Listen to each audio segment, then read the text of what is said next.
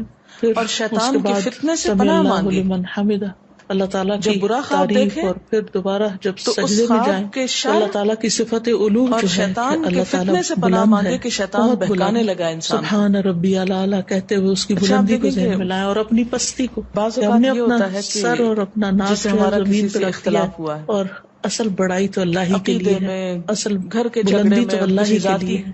ہم اس تو میں، کمزور انسان ہیں. جب اس تو احساس ہم کے ساتھ کمزور انسان ہوتے ہیں، نماز مجبور پڑھتا ہوتے ہے ہیں، اس تو کو کچھ پھر کہہ نہیں انسان کے سکتے، اندر تو سے پھر ہم تکبر بھی بعض نکلتا ہے، اوقات اپنی اور یہ تسلیم نکلنا کیسے بڑا کرتے ہیں، ضروری ہے. جب تک خوابوں انسان میں اپنے کرتے آپ کو ہیں. بڑی چیز سمجھتا رہتا ہے تو پھر انسان کی مثلاً ریلیشن ایک شپ لڑکا نہ تو کسی اللہ سے تعالیٰ کے شادی ساتھ کرنا درست چاہتا ہوتا ہے ہے اور اور وہ نہ بندوں کر کے نہیں ساتھ پاتا، درست اس ہوتا کو وہ ہے. رشتہ تو مل بہت نہیں رہا، ضروری ہے کہ تو ہم وہ خواب میں اللہ کی دیکھتا ہے کہ بڑائی اس کی دل میں شادی پیدا اس سے کریں. ہو جس گئی دل اس میں وقت. اللہ کی بڑائی پیدا ہو جاتی ہے تو پھر وہ بعض دنیا خوابوں کی کی حقیر نوعیت چیزوں بس سے صرف متاثر اتنی نہیں ہوتی ہوتا. دنیا کی کامیابیوں اس سے سے بھی زیادہ اس کے اس کی دل میں حقیقت کوئی نہیں بہت ہوتی. بڑی حسرتیں پیدا نہیں ہوتی کہ فلاں تو اتنا اچھا آگے بعض چلا گیا اوقات دنیا جیسے میں کسی سے اور میں ضد ہے، پیچھے رہ گیا، عداوت ہے، کیونکہ دشمنی اس ہے کو آپ پتا کی، ہوتا ہے کہ میرے رب نے جو کچھ بنایا اب ہے آپ آخرت اس میں کو ہمارے خواب میں لیے، برا دیکھ ہم رہے سب ہیں، کے لیے، اس وہ کی برائی کہیں دیکھ رہے بڑا ہیں. ہے اس دنیا کے تو یہ حطام دراصل سے. کیا ہے؟ پھر یہ کہ شیطان کا سجدے میں شر اللہ کے ہے جو قرب آپ کو پہ غالب آ محسوس گیا کریں. ہے. رسول اللہ صلی اللہ علیہ آپ اس وسلم نے کی برائی فرمایا چاہتے ہیں، سجدہ ویسے کرتے کچھ ہوئے کر نہیں بندہ پاتے، اپنے رب مجبور کے ہیں سب آپ، سے زیادہ تو قریب آپ ہوتا ہے. خواب کے یعنی ذریعے اتنا وہ اپنی نیچے تسلی ہوتے کر ہوئے اور لیتے ہیں. اتنے چھوٹے ہوتے ہوئے پھر اتنا اللہ تعالیٰ قرب عطا کرتا ہے. سبحان اللہ، یعنی کتنی محبت اللہ کے دل میں پیدا ہو جاتی ہے. اور پھر اس وقت دعائیں کرنی چاہیے. نبی صلی اللہ علیہ وسلم نے فرمایا فَأَكْثِرُ الدُّعَاء، یعنی سجدوں میں کثرت سے دعا کیا کرو. پھر اسی طرح دوسری رکعت اور پھر تشہد میں اپنے گھٹنے زمین پہ رکھ کے انسان جب بیٹھتا ہے عاجزی کے ساتھ، تو بہت بڑے بادشاہ کے سامنے ہم بیٹھے ہوتے ہیں. آپ دیکھیں کہ پہلے زمانے میں استاد کے سامنے بیٹھنے کا بھی طریقہ ہوتا تھا، جیسے جبریل علیہ السلام نبی صلی اللہ علیہ وسلم کے سامنے گھٹنے رکھ کے بیٹھے زمین پر. یہ ادب کا بیٹھنا ہوتا ہے.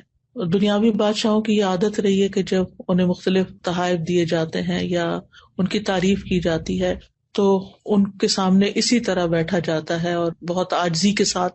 تو اللہ رب العالمین جو ہے وہ تو سب سے زیادہ اس بات کا حقدار ہے کہ ہم اس کے لیے تحائف پیش کریں اور اس سے دعائیں کریں اور اس کی تعریف کریں. تو التحیات میں آپ دیکھیں کہ التحیات للہ والصلوات والطیبات، اسی لیے تو پڑھتے ہیں.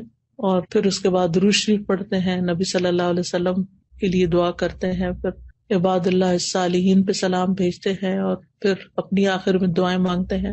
وہ دعاؤں کی قبولیت کا وقت ہوتا ہے جب ہم سارے ریچول ادا کر چکے ہوتے ہیں سلام پھیرنے سے پہلے. اور پھر جب انسان سلام پھیرتا ہے تو دوبارہ دنیا میں آ رہا ہوتا ہے ایک طرح سے اللہ سے ملاقات کر کے.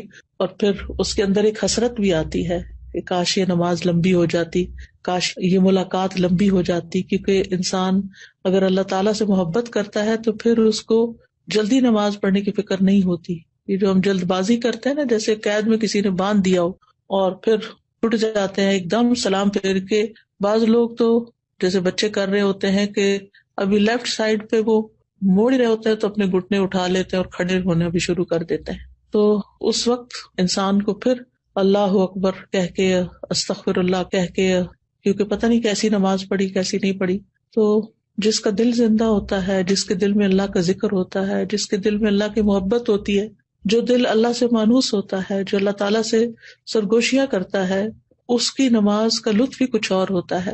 اور نبی صلی اللہ علیہ وسلم اسی لیے فرمایا کرتے تھے جب دنیا کے کاموں سے تھک جاتے تھے کہ اقیم الصلاۃ یا بلال ارحنا بہا، بلال اقامت کو اذان دو تاکہ ہم راحت پائیں.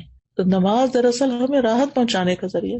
اور آپ اس کو محسوس کر سکتے ہیں اگر آپ واقعی اس کا حق ادا کرتے ہوئے نماز پڑھیں تو آپ کو یوں محسوس ہوگا کہ جیسے آپ کی تھکاوٹ اتر گئی. فزیکلی بھی انسان اوپر نیچے ہوتا ہے، رکوع اور سجدہ جم کے کرتا ہے اور پھر صحیح معنوں میں دعا بھی کرتا ہے. تو آپ اس کا ایکسپیرئنس کریں گے اور کیا بھی ہوگا کہ کس طرح آپ ریلیکس ہو کے اٹھتے ہیں اور آپ کی ایک نرشمنٹ ہو چکی ہوتی ہے اور روحانی طور پر بھی آپ اسٹرانگ ہوتے ہیں، فزیکلی بھی آپ ایکٹیو ہو جاتے ہیں اور ایک عجب خوشی لے کے آپ اٹھتے ہیں جیسے آپ نے سارے بوجھ اتار دیے. اور یہ بھی ایک حقیقت ہے کہ جب انسان رکوع اور سجدہ کرتا ہے تو اس کے گناہ اس کے کمر پہ لا کے رکھ دیے جاتے ہیں اور پھر وہ اٹھتا ہے تو وہ گر چکے ہوتے ہیں. تو نماز کے بعد وہ گناہوں سے پاک ہو چکا ہوتا ہے. تو اللہ سبحانہ تعالیٰ سے دعا ہے کہ ہمیں اللہ تعالیٰ نمازوں کا حق ادا کرنے کی توفیق دے اور جو باتیں ہم نے کی ہیں ہمارے عمل میں لے آئے.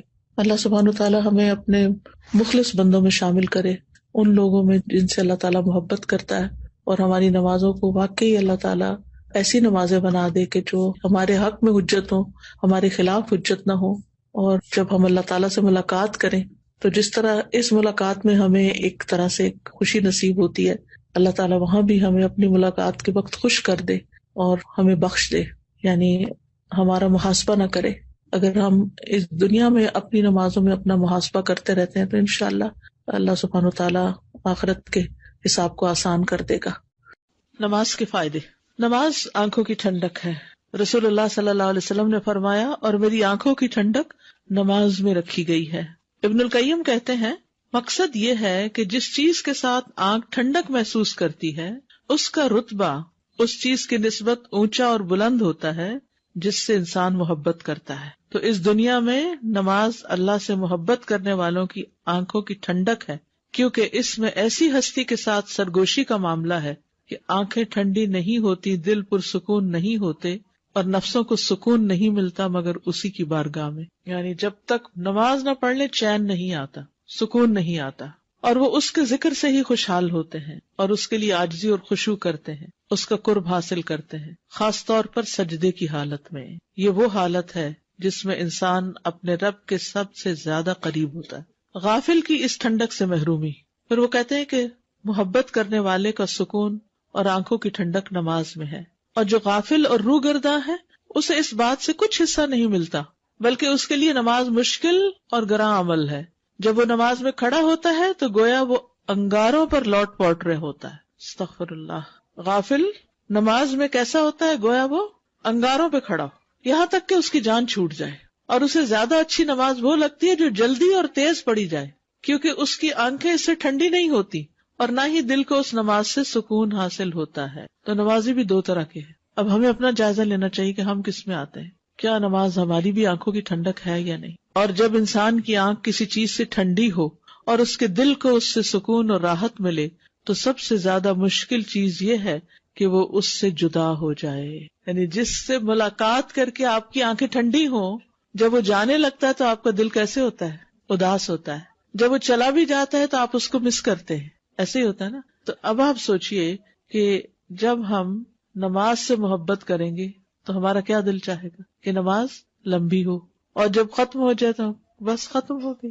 جیسے رمضان میں یہ کیفیت آتی ہے، تراویح ختم ہوتی ہے تو ہم کہتے ہیں بس ختم ہو گئی. یا حرم میں جاتے ہیں تو وہاں نماز ہوتی ہے تو کیا کہتے ہیں، تھوڑی سی قاری صاحب اور لمبی قرات کرتے ہیں تو کتنا مزہ آتا ہے. بس اتنی سی نماز.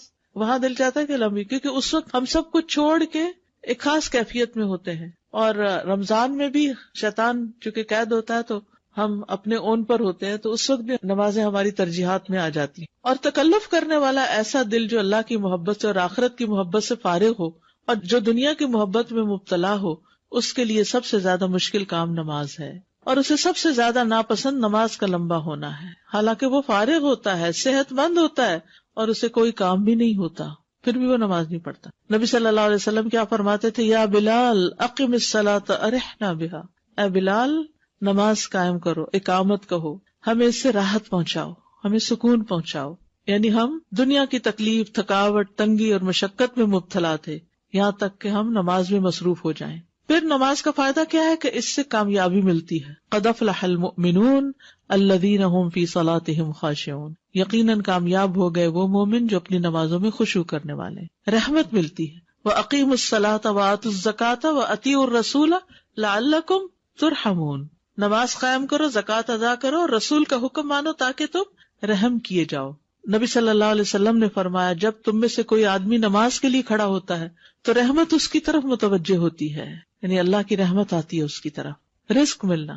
وَأْمُرْ أَهْلَكَ بِالصَّلَاةِ وَاصْطَبِرْ عَلَيْهَا لَا نَسْأَلُكَ رِزْقًا نَحْنُ نَرْزُقُكَ. اور اپنے گھر والوں کو نماز کا حکم دیجیے اور اس پہ خوب پابندی رکھیے. ہم آپ سے کسی رزق کا مطالبہ نہیں کرتے، ہم ہی آپ کو رزق دیں گے. خود بھی نماز ادا کریں، گھر والوں کو بھی نماز کی وصیت کریں. اللہ آپ کے رزق کی اور آپ کے خاندان کی حفاظت کی ضمانت دے گا. فقر دور کرنا. نبی صلی اللہ علیہ وسلم نے فرمایا اللہ تعالیٰ فرماتے ہیں اے ابن آدم تم اپنے آپ کو میری عبادت کے لیے فارغ کر لو، میں تمہارے دل کو بے نیازی سے بھر دوں گا اور تمہارا فقر دور کر دوں گا. فقر کیا ہوتا ہے؟ محتاجی، ضرورت مند ہونا. سبحان اللہ. اے ابن آدم تم اپنے آپ کو میری عبادت کے لیے فارغ کر دو، میں تمہارے دل کو بے نیازی سے بھر دوں گا. دنیا کا لالچ اور حرص ختم ہو جائے گا اور تمہارا فقر بھی دور کر دوں گا، تمہاری ساری ضروریات پوری کر دوں گا. لیکن اگر تم ایسا نہیں کرو گے تو میں تمہارے دونوں ہاتھ کاموں میں مشغول کر دوں گا اور تمہارا فقر دور نہیں کروں گا. نماز کا ایک اور فائدہ کیا ہے؟ فرشتوں کی دعائیں ملتی ہیں. رسول اللہ صلی اللہ علیہ وسلم نے فرمایا جب کوئی شخص نماز کے بعد اپنی جائے نماز پر بیٹھا رہتا ہے تو فرشتے اس پر صلاۃ پڑھتے رہتے ہیں. اور فرشتوں کی صلاۃ کیا ہے؟ اللہم اغفر لہ، اللہم ارحمہ، اے اللہ اسے معاف کر دے، اے اللہ اس پہ رحم فرما. اور اگر وہ بیٹھ کر اگلی نماز کا انتظار کرتا ہے تو بھی فرشتے اس پہ صلاۃ پڑھتے اور ان کی صلاۃ یہی ہے اللہم اغفر لہ، اللہم ارحمہ. ایک نماز کے بعد دوسری کا انتظار عموماً کہاں کیا جاتا ہے؟ جب عمرہ یا حج کے لیے جاتے ہیں نا تو وہاں ایک نماز پڑھ کے پھر لوگ بیٹھ جاتے ہیں وہیں پر، تھوڑا بہت کچھ کھا لیا، تھوڑا اگر نفل کا ٹائم بیچ میں ہوا تو نفل پڑھ لیے جیسے مغرب کے بعد، اور پھر اس کے بعد قرآن پڑھنے لگتے ہیں، پھر اگلی نماز کا وقت ہو جاتا ہے. جتنی دیر یہ بیٹھتے ہیں لوگ ایک نماز سے دوسری نماز تک، فرشتے ان کے لیے دعائیں کرتے رہتے ہیں، دعائیں کرتے رہتے ہیں. فرشتے کیا دعا؟ اللہم اغفر لہ، اللہم ارحم، اللہ اس کو بخش دے، اللہ اس کو بخش دے، اللہ اس پر رحم فرما. یقین مانیے اگر آپ کسی کو یہ جاب بھی دے دیں نا کہ میں تمہیں اتنے پیسے دوں گی، تم یہاں کھڑی رہو اور سارا وقت 1 گھنٹہ 1.5 گھنٹہ میرے لیے یہ 2 دعائیں پڑھو، دعا کرو،